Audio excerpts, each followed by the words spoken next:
عجب چیز ہے اس کے شاہ مدینہ، عجب چیز ہے اس کے شاہ مدینہ، اور یہی ہے اس کے حقیقی کا زینہ۔ وہ معمور اس عشق سے جس کا سینہ، وہ معمور اس عشق سے جس کا سینہ، اسی کا ہے مرنا اسی کا ہے جینا۔ میری زندگی کا مقصد، تیری زندگی کا مقصد، ہم سب کی زندگی کا مقصد، اے اللہ ہم سب کی زندگی کا مقصد تیرے دین کی سرفرازی، اسی لیے ہم مسلمان، اسی لیے ہم نمازی۔ ہمارا جینا اور ہمارا مرنا، ہمارا زندگی گزارنا، یہ سب اس کے نبی، اس کے محمد مصطفیٰ، محبت احمد مجتبی صلی اللہ علیہ وسلم کے ساتھ ہے۔ حضور نبی کریم صلی اللہ علیہ وسلم کا عشق اور محبت ایمان والے کے دل سے کسی وقت بھی ختم نہیں ہوتی، ختم تو دور کی بات کمزور بھی نہیں ہوتی۔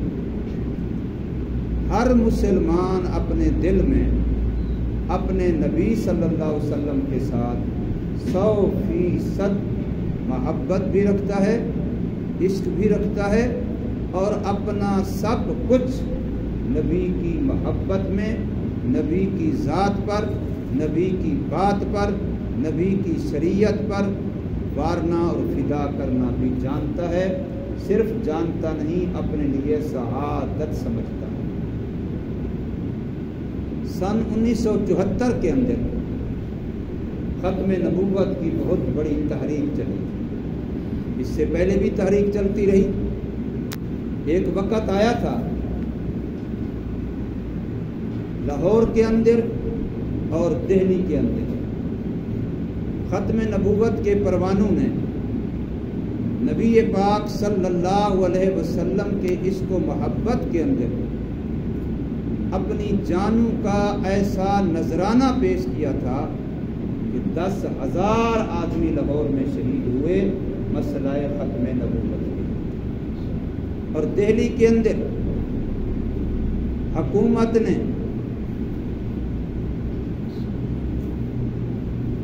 باقاعدہ طور پر یہ اعلان کیا اور چوک میں انتظام کیا کہ جو بندہ بھی ختم نبوت کی بات کرے گا ہم اس کو یہاں توپ کے سامنے کھڑا کر کے اڑا دیں گے، چیتھڑے اس کے اڑا دیں گے، ٹکڑے ٹکڑے ہو جائے گا، نام و نشان مٹا دیں گے۔ لہذا کوئی مسلمان حضور صلی اللہ علیہ وسلم کے عشق و محبت میں آ کر کے آپ کی ختم نبوت کی بات نہیں کرے۔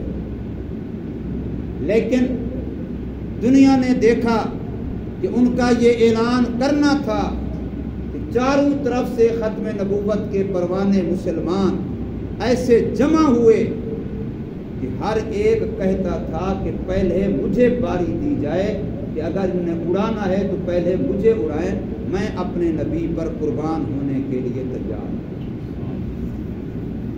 کسی ایک مسلمان نے بھی یہ نہیں کہا کہ مجھے نبی صلی اللہ علیہ وسلم کی ذات سے، نبی صلی اللہ علیہ وسلم کی بات سے، نبی صلی اللہ علیہ وسلم کی ختم نبوت سے، آپ صلی اللہ علیہ وسلم کی شریعت سے مجھے اپنی جان پیاری ہے، یا اپنی اولاد پیاری ہے، یا اپنا کاروبار پیارا ہے، یا دنیا میں زندہ رہنا پیارا ہے۔ کسی ایک نے بھی یہ نہیں کہا، ہر ایک نے کہا ہے کہ اسی کے لیے مرنا تو جینا ہے۔ جو اس کے نام پہ مر گیا وہ ہمیشہ کے لیے حیات پا گیا، پھر اس پر موت بھی کبھی نہیں آئے گی، وہ حیات جاویداں پا جائے۔ بالآخر مسلمانوں کی ان قربانیوں نے رنگ لایا کہ سن 1974 کے اندر پاکستان کی نیشنل اسمبلی میں مسئلہ ختم نبوت کو زیر بحث لایا گیا۔ حضور صلی اللہ علیہ وسلم میرے اور آپ کے پاک پیغمبر جو ہمیں یقیناً اپنی جان سے زیادہ پیارے ہیں، اپنے ماں باپ سے زیادہ پیارے ہیں، اپنی اولاد سے بھی زیادہ پیارے ہیں، اپنے کسی بھی کاروبار سے، چیز سے، دنیا سے، دھن دولت سے زیادہ پیارے ہیں۔ حضور صلی اللہ علیہ وسلم سے پیاری ہمیں دنیا میں کوئی چیز نہیں ہے۔ ذات محمد صلی اللہ علیہ وسلم پر سب کچھ فدا اور قربان کیا جا سکتا ہے، اور کرنا ہماری سعادت اور خوش بختی ہے۔ ہم ہر ایک سے بے وفائی کر سکتے ہیں، لیکن ذات محمد صلی اللہ علیہ وسلم سے بے وفائی کوئی مسلمان نہیں کر سکتا۔ ہم نبی پاک صلی اللہ علیہ وسلم کو اولاً نبی مانتے ہیں، حضور کی نبوت کے قائل ہیں۔ نمبر 2، یہ میں عقیدے کی باتیں عرض کر رہا ہوں، جب ہم نے مرنا ہے تو سب سے پہلے عقیدہ پوچھا جانا ہے، یاد رکھنا۔ اگر عقیدہ خراب ہو، تہجد پڑھتا رہے اور کعبے کے اندر پڑھتا رہے، تب بھی منہ پر مار دی جائے۔ عقیدہ بیس ہے، بنیاد ہے۔ ہم حضور صلی اللہ علیہ وسلم کی نبوت کے قائل ہیں۔ نمبر 2، ہم حضور صلی اللہ علیہ وسلم کی نبوت کو قیامت تک کے لیے مانتے ہیں۔ نمبر 3، ہم حضور صلی اللہ علیہ وسلم کی نبوت کو ساری دنیا کے لیے مانتے ہیں۔ نمبر 4، ہم حضور صلی اللہ علیہ وسلم کے بعد قیامت تک کسی بھی لحاظ سے ذلی، بروزی، فلاں فلاں کوئی عنوان اختیار کر لیا جائے، کسی بھی لحاظ سے کسی نئے نبی کی نبوت کو نہیں مانتے، اس کو کذاب مانیں گے، جھوٹا کہیں گے، من گھڑت کہیں گے، کسی اور کا اعلی کار کہیں گے، اس کو نبی نہیں مان سکتے۔ بلکہ اگر کوئی نبوت کا دعویٰ کرے گا، یاد رکھو کوئی مسلمان اس کو یہ بھی کہہ دے کہ تو جو کہتا ہے میں نبی ہوں، تو تیری نبوت کی دلیل کیا ہے، مجھے دلیل دے، میں تیری دلیل سننا چاہتا ہوں، اگر اتنا بھی کہہ دے تو یہ مسلمان کافر ہو جائے۔ کوئی کہے الیاذ باللہ، خدا نہ کرے، خدا نہ کرے، کوئی بدبخت اگر اپنی زبان سے یہ کہے کہ محمد صلی اللہ علیہ وسلم کے بعد میں نبی ہوں، تو اس پر سیدھا یہ کہنا ہے کہ تو جھوٹا ہے، تو لعنت۔ اس سے دلیل پوچھنے مانگنے کی بھی مسلمان کو ضرورت نہیں ہے۔ حضور صلی اللہ علیہ وسلم نے فرمایا، میرے بعد 30 آدمی ایسے آئیں گے جو نبی ہونے کا دعویٰ کریں گے، اور وہ دجال ہوں گے، وہ جھوٹے ہوں گے، وہ کذاب ہوں گے۔ یہ میرے آقا کی صحیح حدیث ہے، آپ نے پیشین گوئی فرمائی۔ اور حضور صلی اللہ علیہ وسلم کے بعد سب سے پہلے جس بندے نے جھوٹا نبوت کا دعویٰ کیا، وہ عرب کا علاقہ یمامہ کا تھا، اس کا نام مسیلمہ تھا۔ آج دنیا اس کو مسیلمہ کذاب کہتی ہے۔ سب سے پہلے اس نے نبوت کا دعویٰ کیا، اور ابھی حضور صلی اللہ علیہ وسلم زندہ تھے کیا، اور اسی حال میں حضور کا وصال ہو گیا، حضور دنیا سے پردہ فرما گئے۔ حضرت ابو بکر صدیق رضی اللہ تعالی عنہ نے سب سے پہلا جو جہاد کیا ہے وہ اسی مسیلمہ کذاب کے مقابلے۔ حضور صلی اللہ علیہ وسلم کے زمانے میں 37 جنگیں لڑی ہیں مسلمانوں نے، کافروں کے خلاف 37 جنگیں مسلمانوں نے لڑی ہیں نبی صلی اللہ علیہ وسلم کے زمانے میں، جن میں سے کچھ کے اندر خود سرکار صلی اللہ علیہ وسلم بنفس نفیس شریک تھے، اور کچھ میں حضور آپ تشریف فرما شریک نہیں تھے، لیکن حضور نے صحابہ کا لشکر خود روانہ کیا۔ ان 37 جنگوں میں جو سارے صحابہ شہید ہوئے ہیں وہ 800 کچھ بندے، ساری 37 جنگوں میں جو صحابہ جنگ میں شہید ہوئے ہیں وہ سارے 800 کچھ بنتے ہیں۔ لیکن اس مسیلمہ کذاب جو ختم نبوت کا دشمن تھا، حضور کی ختم نبوت پہ اس نے ڈاکہ ڈالنے کی کوشش کی تھی، اس کے خلاف جو مسلمانوں نے یمامہ کی جنگ لڑی ہے، سیدنا صدیق اکبر رضی اللہ تعالی عنہ کی خلافت میں سب سے پہلی جنگ لڑی ہے، اس میں 1200 صحابہ شہید۔ اب آپ ذرا اندازہ لگائیں حضور صلی اللہ علیہ وسلم کے زمانے میں 37 جنگوں میں کتنا صحابہ شہید ہوئے؟ 800 کچھ. اور ادھر اکیلے مسئلہ ختم نبوت کے لیے حضور صلی اللہ علیہ وسلم کی ختم نبوت کی پہرے داری کے لیے، چوکی داری کے لیے صحابہ، عام مسلمان نہیں ہیں، صحابہ جنہوں نے براہ راست دین محمد کریم صلی اللہ علیہ وسلم سے سیکھا، جو حضور کے مقتدی بھی ہیں، حضور کے امتی بھی ہیں، حضور کے مرید بھی ہیں، حضور کے شاگرد بھی ہیں، جنہوں نے براہ راست دین کس سے سیکھا؟ حضور صلی اللہ علیہ وسلم سے سیکھا. میں اور آپ نے آج نماز سیکھی، اپنے استاد سے سیکھی، اپنے ماں باپ سے سیکھی. انہوں نے نماز سیکھی براہ راست محمد کریم صلی اللہ علیہ وسلم سے. ہم نے دین کا کوئی مسئلہ بھی سیکھا. 1400 سال کے بعد درمیان میں کتنے واسطے آ گئے، کتنے راوی آ گئے، کتنی سند کے اندر افراد کے حضور سے بات چلی. 1443 سال بعد آج ہم دین سیکھ رہے ہیں، اور صحابہ نے تو دین براہ راست محمد کریم صلی اللہ علیہ وسلم سے سیکھا. وہ قیمتی نفوس قدسیہ، وہ پاک جانے، وہ پاک روح جو اللہ نے منتخب کیے تھے محمد صلی اللہ علیہ وسلم کی شاگردی، اور میرے آقا نے ان کو تیار کیا. حضور خود بھی کامیاب، حضور کے سارے شاگرد بھی کامیاب، حضور خود بھی کامل، حضور کے سارے شاگرد بھی کامل. آپ نے ارشاد فرمایا الصحابۃ کلہم عدول، میرے سارے صحابہ عادل. الصحابی کالنجوم، میرے سارے صحابہ ستاروں کی طرح روشنی دینے والے چمکدار. آپ نے فرمایا کہ میرے صحابہ سے بغض وہی رکھے گا جو میرے سے بغض رکھے گا، میرے صحابہ سے وہ محبت کرے گا جو مجھ سے محبت کرے گا. قرآن کہہ رہا ہے رضی اللہ عنہ ورضوہ، اللہ ان سے راضی ہو گیا، وہ اللہ سے راضی ہو گیا. یہ صحابہ کو کہہ رہا ہے. کلم وعد اللہ الحسنى، اللہ سب صحابہ سے جنت کا وعدہ کر چکا. اولئک هم الراشدون، اولئک هم المفلحون، اولئک هم المہتدون. یہ ساری صفات اللہ نے صحابہ کی قرآن میں بیان کی. رحماء بینہم اشداء علی الکفار تراہم رکعا او سجدا. یہ صحابہ کی صفات جو قرآن نے بیان کی. وہ صحابہ، ان میں سے 1200 صحابہ صرف اور صرف ایک مسئلہ ختم نبوت کے لیے پہلی جنگ میں شہید ہو رہے ہیں. اور میں نے یہاں کا آپ کو بتایا کہ لاہور کے اندر ایک تحریک میں 10,000 مسلمان شہید ہوئے اس مسئلہ ختم نبوت. ختم نبوت یہ ہمارے عقیدے کا حصہ ہے.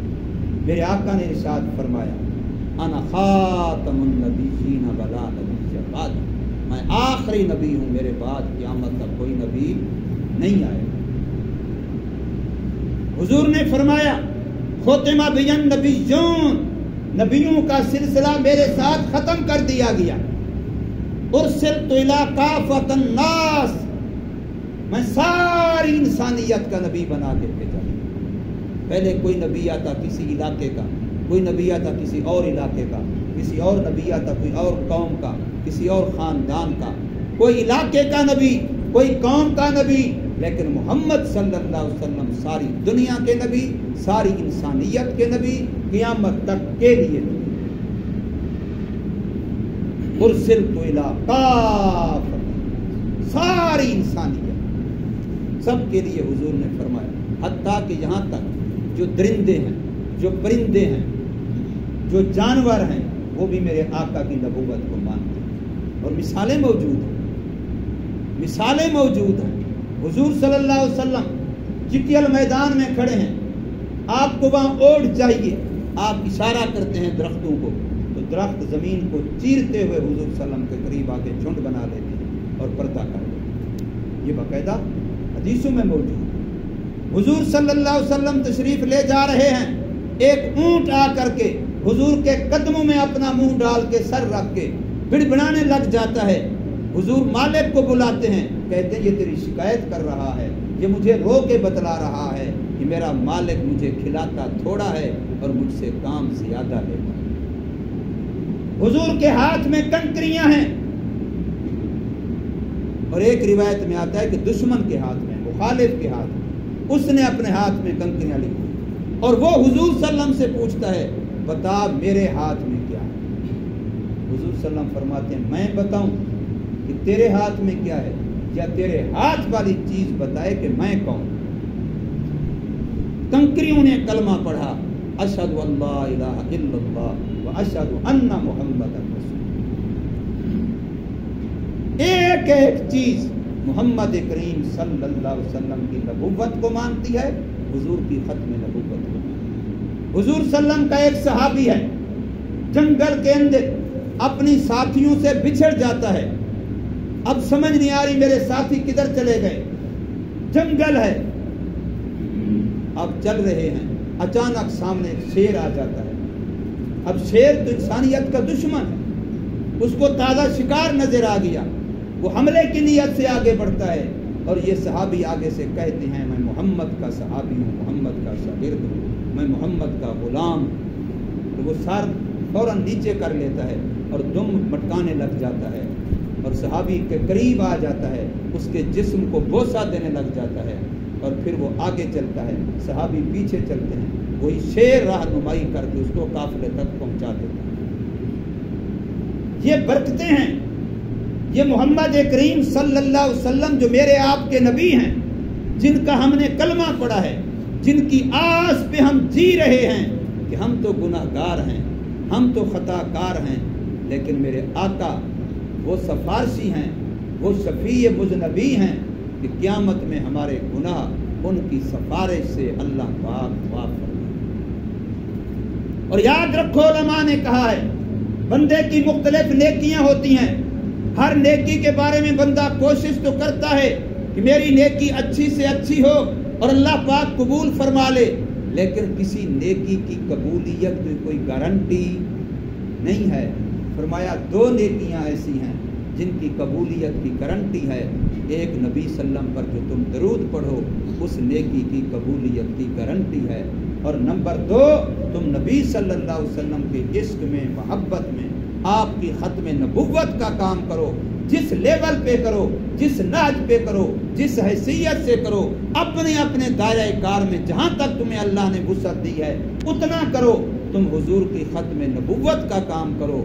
یہ دونوں کام وہ ہیں جو یقیناً قبول ہیں، اور یہ بندہ ایمان پہ فوت ہوگا اور محمد صلی اللہ علیہ وسلم اس کے لیے یقیناً سفارش کریں گے۔